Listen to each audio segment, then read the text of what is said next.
Hi friends, this is Uma. இன்றைக்கி நம்ம பழுதர ஓதி கடந்து அப்படிங்கிற திருப்புகளுடைய ஒரு சில லிரிக்ஸ்க்கு உண்டான அர்த்தம் தான் பார்க்க போகிறோம். ஸோ வாங்க ஃப்ரெண்ட்ஸ், லேட் பண்ணாமல் நம்ம டைரெக்டாக டாபிக்குள்ளே போயிடலாம். இன்றைக்கி நம்ம தொடர்ச்சியாக பார்க்க போகிற வரிகள் என்ன அப்படின்னா, எழுதரு வேதத்து மன்றி முழுதினுமாய் நிற்கும் எந்தை அப்படிங்கிற இந்த வரியிலிருந்த நம்ம மீனிங்கில் பார்க்க போகிறோம். ஸோ இதுக்கு என்ன அர்த்தம் அப்படின்னா, விஷ்ணுமூர்த்தி பார்த்திங்கன்னா எங்குமே நமக்கு காட்சி தரக்கூடியவராக விளங்கக்கூடியவர். வேதம் அப்படிங்கிறது ஒரு எழுதா கிளவி. ஸோ அந்த வேதத்திலிருந்து மற்றைய பொருளிலும் பார்த்திங்கன்னா நீக்கமர நின்று காத்தரொழிப்பலை புரிவார். ஸோ கடவுள் அப்படிங்கிறவர் பார்த்திங்கன்னா எங்கும் நிறைந்திருக்கக்கூடியவர். அதனால தான் எங்கும் நிறைந்தவராக இருக்கிறனால இரணியன் அப்படிங்கிறவர் அறைந்த கற்றூனிடை நின்று விஷ்ணுமூர்த்தி நரசிம்ம அவதாரம் தோன்றினார். இந்த கதை படிக்கிறவங்களுக்கு புரிஞ்சிருக்கும். இல்லைன்னா இதை நம்ம கார்ட்டூன் இல்லைன்னா படங்கள் இதெல்லாம் பார்க்குற மூலிமா இந்த இரணியன்னா யார் அப்படிங்கிறது நமக்கு தெரியும்.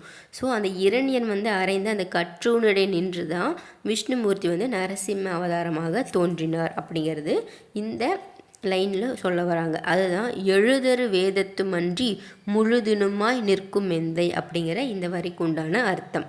அடுத்தது ஞான குருந்தர் அப்படிங்கிற ஒரு வரி இருக்குது. இதுக்கு என்ன அர்த்தம் அப்படின்னா, பிரகலாதர். இந்த பிரகலாதர் அப்படிங்கிறது யார் அப்படின்னா, இரணியன் சொன்ன பார்த்தீங்களா, அந்த இரணியனோட மகன் தான் இந்த பிரகலாதர். இந்த பிரகலாதரை அருணகிரிநாதர் ஞானத்தோட கொழுந்து அப்படின்னு சொல்கிறாரு. ஸோ பிரகலாதர் அப்படின்னா ஞானத்தின் கொழுந்து அப்படிங்கிறது அருணகிரிநாதர் எவ்வளோ அழகாக சொல்கிறாரு அப்படிங்கிறத நம்ம அன்பர்கள் தெரிஞ்சுக்கணும். அந்த மாதிரி பெருமையுடைய பிரகலாதருக்குன்னு ஒரு பெருமை அப்படின்னா ஒரு ஞானத்தினுடைய கொழுந்து அப்படிங்கிறத அருணகிரிநாதர் பெருமையாக பிரகலாதருக்கு இந்த இடத்துல சொல்கிறாரு. அதாவது பிரகலாதர் அப்படிங்கிறவர் கருவில் இருக்கும் பொழுதே அந்த விஷ்ணுமூர்த்தியோட அருளால் பிறந்து அந்த விஷ்ணுமூர்த்தியோட நாராயண மந்திரத்தை தினந்தோறும் பாராயணம் செய்து அவருடைய அப்பாவாகிய இரணியன் கொடுத்த தண்டனைகளால் அவரை பலவாறு இரணியன் இடர் செய்கிறாரு.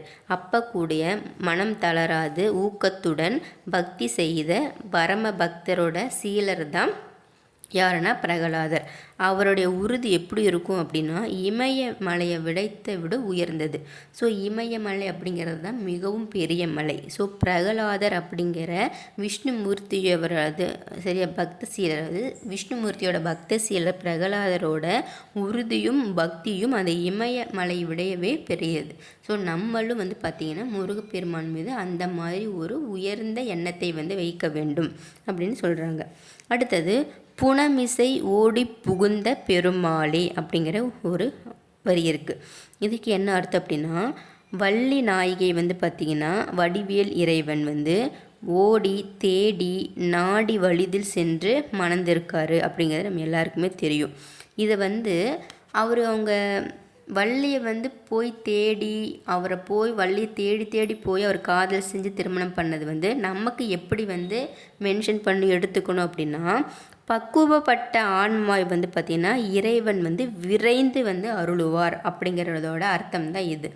ஸோ தனக்கு பிடித்த ஒரு காதலியாகிய வள்ளியை எப்படி அவர் தேடி போகிறாரோ அதே மாதிரி அவருக்கு மிகவும் பிடித்த உண்மையாக இருக்கக்கூடிய அடியவர்களோட கோரிக்கையை வேண்டுதலை நிறைவேற்றுறதுக்காக இறைவன் விரைந்து அவங்களுக்கு அருளை அருளுகின்றார் அப்படிங்கிறத இந்த புனமிசை ஓடி புகுந்த பெருமாளே அப்படிங்கிற இந்த வரிக்கு உண்டான அர்த்தம். ஸோ ஃப்ரெண்ட்ஸ், இந்த லைனோட இந்த திருப்புகள் முடியுது. ஸோ திருப்புகளோட மெயினாக கருத்துரை பார்க்கணும்ல. இந்த திருப்புகளோட கருத்துரை என்ன அப்படின்னா, முருகப்பெருமானை நம்ம திருமால் மருகர்னு சொல்லலாம், சிவப்புதல்வன் சொல்லலாம், இல்லை வள்ளி மணவாளர் அப்படின்னு சொல்லலாம்.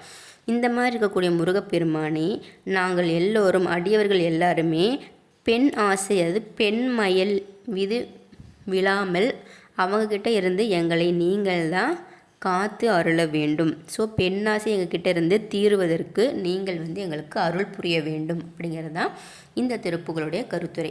ஸோ ஃப்ரெண்ட்ஸ், இன்றைக்கி இந்த திருப்புகள் முடியுது.